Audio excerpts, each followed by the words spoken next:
Hello denizens of YouTube, Mike here, and today I've got a hopefully quick how-to, or I guess more of a showing video, that's going to show you guys the electronic setup that I'm going to be using in my lightsabers that I will be making over the course of the summer. Which, yes, summer is finally here. My last day of medical school, well, my first year of medical school was today, and now I'm done, so I'm very, very excited to finally get to work on sabers. And this is actually the electronic setup for the next saber that I'm going to reveal, which should be very shortly. But for now, I figured I would just show you guys, before I cram everything into the hilt, what's going to be inside, and what is hopefully going to be the same setup that is going to be used in the other sabers that I will be making. Now, I have to, I guess, give a disclaimer as to why I am showing you guys this.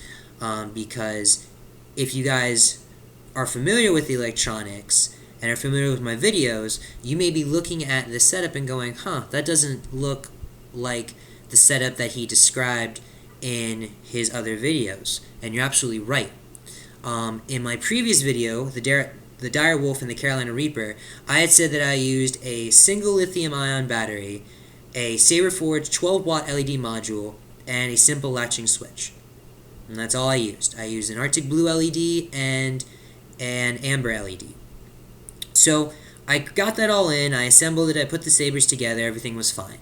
I gave it to my friend, he was super pumped, and naturally we started to duel with him. But after about, I want to say, 20 minutes, his lightsaber went out. Like, the light just went out, and he didn't hit the switch or anything, the light just went out. So I was like, okay, well here, let me check it out. So he hands me the saber, and I'm not kidding when I say, I feel like I could have burned my hands on the screws. That's how hot this saber was. And so, naturally that got me a little bit concerned, so I pulled out the blade, and it was tacky. The blade had actually started to melt. That was how hot the LED module got, and there was a ring of plastic left over from the blade that had melted onto the LED module. And that was with the Arctic Blue module. The Amber module wasn't as bad, but it still was pretty hot, and there was still, I believe, a ring of residue around the rim of the blade and the bottom of, or rim of the LED, and the bottom of the blade was tacky. So both LED modules had gotten so hot that they melted the bottom of the blades. And then what happened was, when I proceeded to take apart the Arctic Blue LED module to see, what happened, I had found that one of the wires got detached from the starboard, and thus interrupted the circuit, no flow. And I'm like, okay, fine, whatever, and I soldered it back on. But, it got me to thinking, I'm like, well, why the heck did this happen? And naturally, the first thing I thought was, well, I messed up in wiring.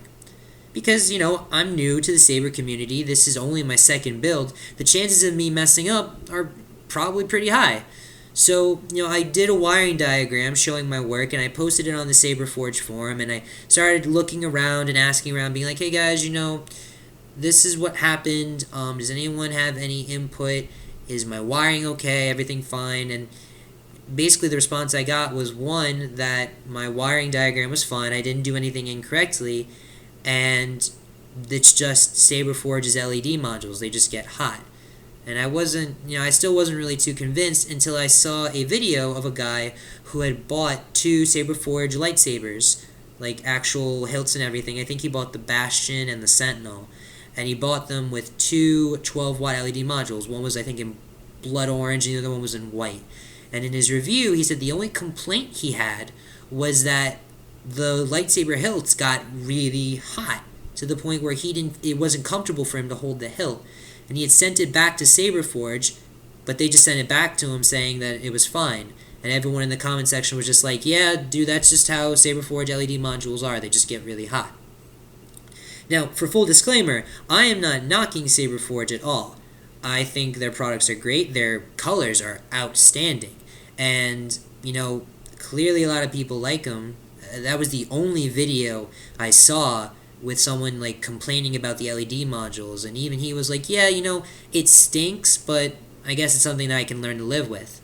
So I'm like, okay, that's fine and all, and I have nothing against them, but I can't use their LED modules because, PVC isn't necessarily the greatest conductor in the world, and I feel like even if I like started drilling holes and lines through the PVC to create vents, one, that kind of puts a limit on the creativity, and I feel like it may not be sufficient because of how hot those suckers got. I mean, they got really hot. It was a mess. So I'm like, okay, I gotta switch it up then. I gotta try something new and see if I can figure it out and figure something else out. And that's why we're here now. And so what I've decided to do is give Luxian Rebels a try. And I was purchasing stuff on their website, and they have a chat window that you can go to and talk to one of their service people. And so I talked to one of their service people. I said, hey, I want to use your LEDs for lightsabers. What kind of setup should I be running? And what you're looking at right now is the setup based on what they said. This is, as far as I know, technically the best setup that I can have for a Luxian Rebel LED. Now, of course, there's a little bit of difference for if you want to use tri-star LEDs and if you want to use, 2-die Rebel LEDs and tri-die LEDs, but I'll get into those when I do those in a later build. So for now, we're just going to be talking about the single die Luxian Rebel LED, which is what I'm using.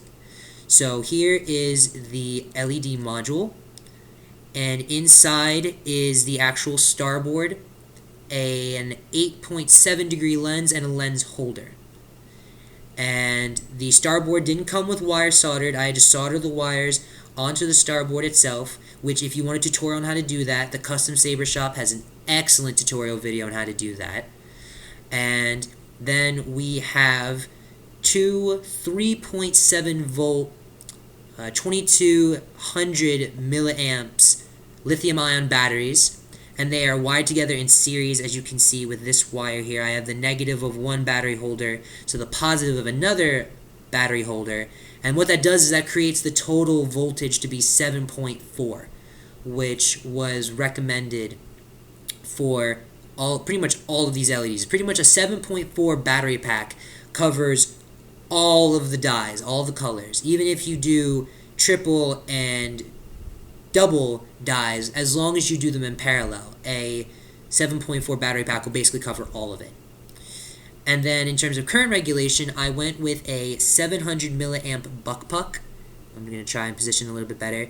And you can see that the wires, the leads are labeled. We've got voltage in, voltage out, LED in, LED out, and it's super simple. You basically just connect the positive of the LED to the positive of the LED on the buck puck, the negative on the LED to negative LED on the buck puck, negative of battery to negative on the buck puck, and then the positive on the buck puck will go to this latching switch right here.